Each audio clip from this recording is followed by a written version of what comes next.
আৰামছে আৰু অলপ আমাৰ বেচেৰীকেইজনী কাম কৰিবৰ কাৰণে কাজিয়া লাগিছে, ইজনীয়ে কৈছে মই কৰোঁ, সিজনীয়ে কৈছে মই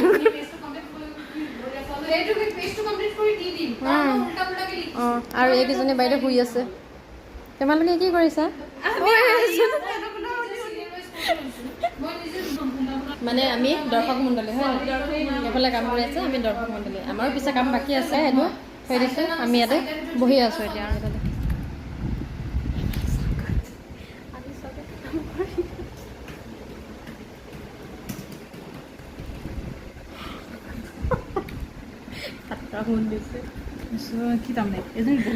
কাম কৰি থাকোঁতে তাই টোপনি গ'লগৈ, এইফালে যে দেখিব লাগে খবৰে নাই, এইফালে এজনী কৈ থাকোঁতে বাইদেউ